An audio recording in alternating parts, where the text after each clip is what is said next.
हर हर महादेव। मंत्र से कैसे काम लिया जाता है, मंत्र का उपयोग कैसे किया जाता है अपने लिए और दूसरों के लिए, ये आज आपको इस वीडियो के अंदर पता लगेगा।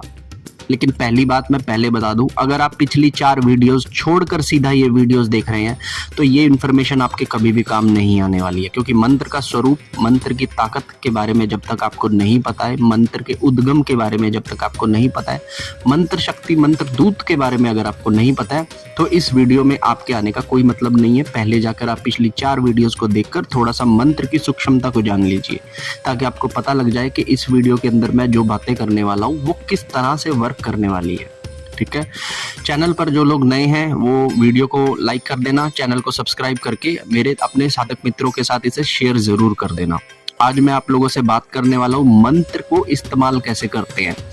पहली चीज, किसी भी मंत्र का इस्तेमाल 2 ही चीजों के लिए होगा। पहला होगा अपने लिए और दूसरा होगा किसी दूसरे व्यक्ति के लिए।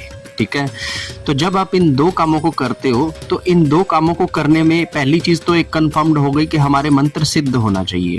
दूसरी चीज ये हो गई कि हमारे मंत्र की ऊर्जा तैयार होनी चाहिए और वो मानसिक रूप से चलना चाहिए, क्योंकि अगर हमारा मंत्र मानसिक रूप से नहीं चलता है तो फिर हम उस मंत्र का इस्तेमाल नहीं कर सकते। ठीक है, तो ये 2 चीजें आपके पास सबसे पहले होनी चाहिए। अगर आपका मंत्र मानसिक रूप से नहीं चलता है तो फिर किसी भी तरह का फायदा आप लोगों को नहीं मिलेगा। मंत्र जाप का जब भी आप उपयोग कर रहे हैं, या तो अपने लिए कर रहे हैं या फिर किसी दूसरे के लिए कर रहे हैं, तो सबसे पहले मैं बताऊंगा कि मंत्र का उपयोग अपने लिए कैसे करना है। सबसे पहली चीज ये होती है कि हमारे अंदर 7 चक्रास होते हैं।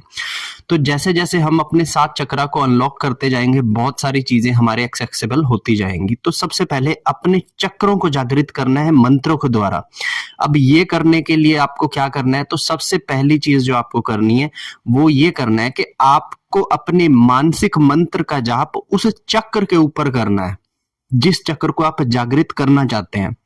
फॉर एग्जाम्पल, मुझे अपने मूलाधार चक्र को अगर जागृत करना है तो मैं एक आसन पर बैठकर अपना पूरा ध्यान मूलाधार चक्र पे लगाऊंगा और वहां से फिर मैं मंत्र का उच्चारण करूंगा। तो मैं ये इमेजिन करूंगा कि मेरा जो मंत्र है वो मूलाधार चक्र से निकल रहा है। जब मैं ऐसा इमेजिन करूंगा तो जो हमारा पावर सोर्स ऑफ हमारे भ्रमरंध्र से हमारे मूलाधार पे गिरेगा, वो मूलाधार को रोटेशन देना शुरू करेगा। और जैसे जैसे मूलाधार को रोटेशन लगेगी, आपको जुमाइयां आएंगी, आपकी आंखों से पानी आएगा, आपको हो सकता है कि डकार भी आए। इस तरह की स्थिति आपके साथ उस समय पर होगी।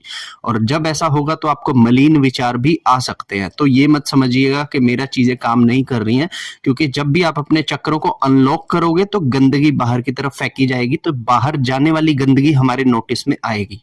ठीक है, तो आपको जो मंत्र जाप करना है वो अपने चक्र को ध्यान में रखते हुए उसी चक्र के ऊपर मंत्र जाप करना है, सबसे पहली चीज।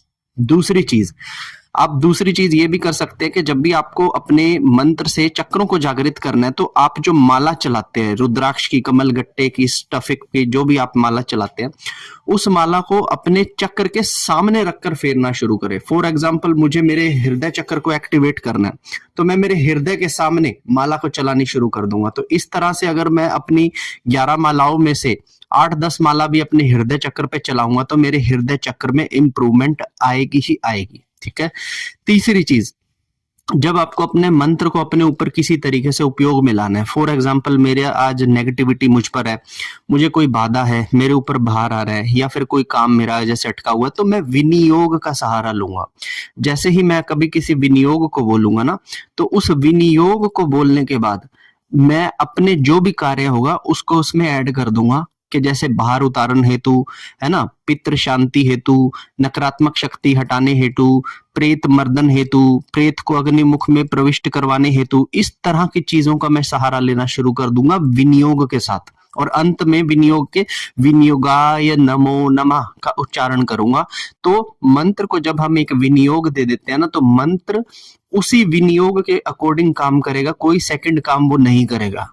अब इसका उपयोग आप लोग तब कर सकते हैं, मान लीजिए किसी को भूत प्रेत की बाधा है या फिर किसी के ऊपर नेगेटिविटी है, पितृदोष है, तो आप अपने विनियोग में पितृ मुक्ति के लिए बोल सकते हैं, पितृदोष की शांति के लिए बोलकर विनियोगाय नमो नमः कर कर आप उस मंत्र का उच्चारण कर सकते हैं। ऐसा करने से आपका मंत्र आपके ऊपर उसी तरीके से काम करेगा जैसा विनियोग होगा। ठीक है, चौथी चीज, आप मंत्र के द्वारा हवन संकल्प भी ले सकते हैं। जैसे मान लीजिए कि आपने कोई भी कार्य जैसे सिद्ध करना है अपने लिए, जैसे मुझे चाहिए कि आज मेरा ऑरा जो है वो और ज्यादा मजबूत हो जाए क्योंकि मुझे दूसरों का कल्याण करना है, तो मैं अपने उस मंत्र से हवन करना आरंभ कर दूंगा।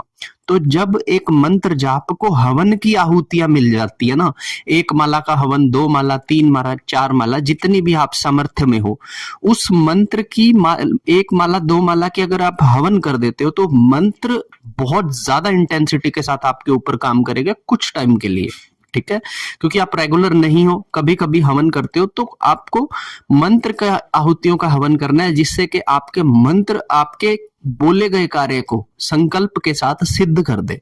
ठीक है, पांचवी चीज मैं आपको बताता हूं कि मंत्र, जैसे कोई भी मंत्र है, अगर आप चाहते हो कि आप उसकी इंटेंसिटी को बढ़ाना चाहते हो तो आप मंत्र की मुद्रा को सिद्ध कर सकते हो। मंत्र मुद्रा क्या होती है ये मैं थोड़ा डीप से बता देता हूं कि जब भी आप कोई मंत्र करते हो ना, तो आप उसे किसी भी एक एक्टिविटी के अंदर ला सकते हो अपने शरीर की। फॉर एग्जाम्पल, आपने मेरी बहुत सारे वीडियोस में मुझे ये करते हुए देखा होगा, ठीक है ना। अब यहाँ पे अगर मैं कभी ये कर रहा हूं तो आप समझ लीजिएगा कि मैं मंत्र जाप कर रहा हूं। और ये कौन सा मंत्र है? ये है ओम नमः शिवाय ओम, ओम नमः शिवाय ओम।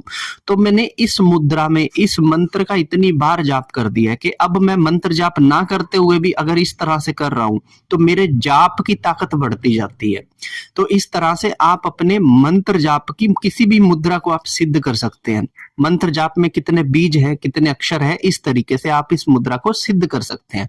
आप दोनों हाथों का भी सहारा ले सकते हैं, आप एक हाथ का भी सहारा ले सकते हैं, या फिर अपने किसी शरीर के अंगों का भी सहारा ले सकते हैं, है ना।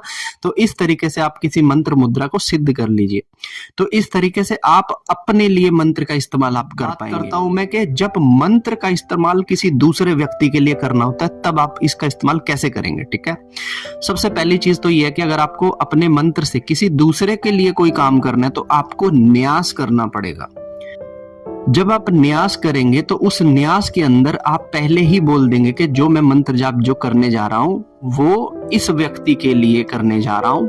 ठीक है, और जो भी नाम हो उसका XYZ व्यक्ति के लिए करने जा रहा हूं। तो ऐसा करने से इस व्यक्ति के ऊपर कोई भार हो, नकारात्मक शक्ति हो, तो वो पीछे हटे। ठीक है, ऐसा करते समय आपके पास जल का होना जरूरी है। जल होगा तो आपको और ज्यादा मतलब आपकी मंत्र जाप में ताकत आएगी। उसके बाद आप मंत्र जाप कीजिए, सामने वाले को वो मंत्र जाप ट्रांसफर हो जाएगा।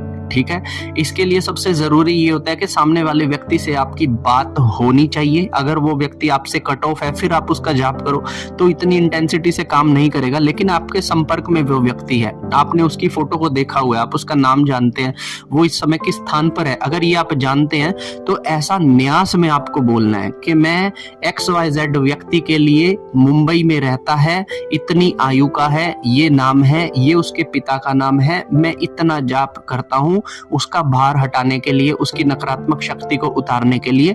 तब वो जो आप मंत्र जाप उसके बाद में करेंगे 1 माला 2 माला, उसका फल आपको ना मिलके सामने वाले को ट्रांसफर होगा। तो ये डिटेल्स आपको चाहिए ही चाहिए। ठीक है, दूसरी चीज, जब हमें अपने मंत्र जाप का किसी दूसरे के लिए जब उपयोग करना है तो आपको अपने मंत्र को किसी भी चीज पर स्थान दे देना है। स्थान देने से कैसा होता है, जिन लोगों ने मेरे से हवन लिए होंगे, कभी कभी आपने देखा होगा मैं हवन करने वाले व्यक्ति को बोलता हूं कि जिस दिन तेरा हवन हो उस दिन एक नारियल अपने घर में रखना है, नारियल को रेड कलावे से बांध के रखना है।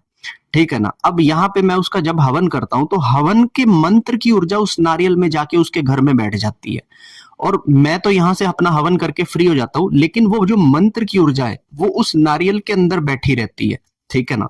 तो मंत्र की ऊर्जा जब उस नारियल के अंदर उसके घर में बैठी रहेगी तो वो नकारात्मक शक्तियों को रोकेगी या जो भी मेरा संकल्प है उस संकल्प को पूरा करेगी। तो जब भी आप कभी किसी का इस तरह से मतलब उपयोग करें कोई भी, तो उसको किसी में स्थान दे दे। जैसे सामने वाले को आप 7 इलायचियां रखवा सकते हो, 2 लौंग के जोड़े रखवा सकते हो, कपूर रखवा सकते हो, पतासे रखवा सकते हो, कोई मिठाई रखवा सकते हो, है ना। मैं नारियल रखवाता हूं, मैं कहता हूं कि जटा वाला पानी वाला नारियल लो, कलावे से बांध के वहां पे रख दो, तो वो मंत्र ऊर्जा उस जटा वाले नारियल में लेके सामने वाली जगह पर रहेगी और अपना काम निरंतर करती रहेगी। ठीक है।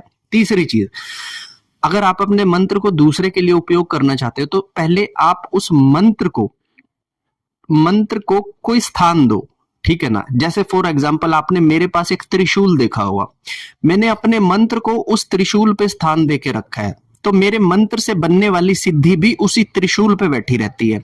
अगर आप मेरे उस त्रिशूल को पकड़कर आप जाप करोगे ना, तो उस त्रिशूल पे बैठी सिद्धि और उस मंत्र जाप से आपको भी फायदा मिलना शुरू हो जाएगा। ठीक है, उस त्रिशूल को अगर मैं आपकी दिशा में इस तरह से करूंगा तो आपके अंदर की नेगेटिविटी को मेरे त्रिशूल से ही वेव्स आएंगी और आपकी नकारात्मकता झड़ना शुरू हो जाएगी। इसे झाड़ा नहीं कह सकते, झाड़ा जो होता है वो दूसरी तरह का होता है, उसमें न्यास में बकायदा ये चीज बोली जाती है। लेकिन हम अगर अपने किसी भी त्रिशूल को या फिर तलवार को या गदा को अगर सिद्ध कर देते हैं, या डंडे को अगर थोड़ा सिद्ध कर देते हैं, अपने मंत्र को उस पर स्थान दे देते हैं, तो वो दूसरे की नकारात्मक शक्ति को भी उतारने के काम आ सकता है। ठीक है, आपको चौथी चीज, सॉरी, अगर आपको अपने मंत्र को किसी दूसरे व्यक्ति के लिए उपयोग करना है तो आप उसका ताबीज बनाकर दे सकते हो। मंत्र पढ़ते हुए आप कोई ताबीज अगर बनाकर दे सकते हो, ताबीज के अंदर कोई यंत्र ऐड कर सकते हो, कोई ऐसी सामग्री ऐड कर सकते हो, है ना, मंत्र पढ़ते हुए, तो वो चीज भी दूसरे का कल्याण कर सकती है। अगर आप जो मोर पंखी का झाड़ा होता है, अगर आपने कभी देखा हो, तो आप इस तरह की चीज को भी अगर सिद्ध कर लेते हो तो किसी व्यक्ति के ऊपर से जब आप चीजों को उतारेंगे तो उसकी नकारात्मक शक्ति भी उतरेगी ही उतरेगी। आप किसी को धागा भी बनाकर दे सकते हो। धागा कैसे बनता है? एक सिंपल थ्रेड लेना है, वहां पर सबसे पहले आपको संकल्प करना है और फिर उसके बाद मंत्र पढ़ते हुए गांठ मार देनी है। 3 मंत्र पढ़े, गांठ मार दी, 10 मंत्र पढ़े, गांठ मार दी। ऐसा करने से भी आप अपने मंत्र का इस्तेमाल दूसरे व्यक्ति के लिए कर सकते हो। ठीक है, 5वीं जो विधि है वो है जल विधि, बोझ विधि और भस्म विधि। जल विधि में आप किसी जल को सिद्ध करके दूसरे व्यक्ति को पिला सकते हो, उसके ऊपर छींटा मार सकते हो। ठीक है, सिद्ध करने के लिए आपको मात्र जल लेना है, उसके सामने संकल्प के साथ आपको न्यास करना है और उस जल पे जो है फूंक मारनी है, या फिर उस जल के ऊपर हाथ रखकर, इस तरह से हाथ रखकर आपको जाप करना है। उसके बाद वो जल आप अगर पब्लिक पे फेंकेंगे तो जिसके ऊपर जल गिरेगा उसका कल्याण होगा। दूसरी विधि होती है भोज विधि। भोज विधि में आप इलायची पे मंत्र पढ़ सकते हो, आप लौंग के ऊपर मंत्र पढ़ सकते हो, आप बतासे के ऊपर मंत्र पढ़ सकते हो। दूसरे व्यक्ति को खाने के लिए जैसे ही दे दोगे तो वो मंत्र की ऊर्जा दूसरे व्यक्ति के अंदर जाकर अपना काम करेगी। और तीसरी होती है भस्म विधि। भस्म विधि तब होती है जब मान लीजिए कि आपने एक हवन कर दिया, ठीक है ना, आपने महामृत्युंजय का हवन किया और उस हवन की भस्म को आपने दूसरे व्यक्तियों को खाने के लिए दे दिया। दूसरे व्यक्तियों को कहा कि पानी में डाल लेना, अपने ऊपर लगा लेना, है ना, किसी चीज में डालकर खा लेना या किसी को खिला देना, तो उससे भी आपकी नेगेटिविटी करेगी। तो ये 5 विधि मैंने बताई अपने लिए कैसे मंत्र का इस्तेमाल करना है, 5 विधि मैंने बताई दूसरे व्यक्ति के लिए कैसे मंत्र को इस्तेमाल करना है। इन चीजों को और ज्यादा डिटेल्स में बताऊंगा मैं फिर किसी वीडियोस में कि जल विधि, भोज विधि, भस्म विधि को किस किस तरह से काम लिया जाता है। दूसरी चीज, हवन में मंत्र से कैसे काम करवाए जाते हैं, ये भी मैं आपको बताऊंगा, लेकिन एक सेपरेट वीडियो के साथ। ठीक है, तब तक के लिए ये वीडियो आपको कैसी लगी मुझे कमेंट कर बताइएगा। वीडियो अच्छी लगी तो इसे लाइक कीजिएगा, अपने साधक मित्रों के साथ इसे जरूर शेयर कीजिएगा, क्योंकि इसको शेयर करने पर भी आपको पुण्य की प्राप्ति होगी ही होगी। ठीक है, तो मैं आपसे फिर किसी नई वीडियो में किसी नए विषय पर आपसे मिलता हूं। अगर आप मुझसे बात करना चाहते हैं तो मुझे इंस्टाग्राम पर आप मैसेज कीजिए और अपना सेशन बुक कर आप मुझसे बात कर सकते हैं। तब तक के लिए हर हर महादेव, जय माता दी।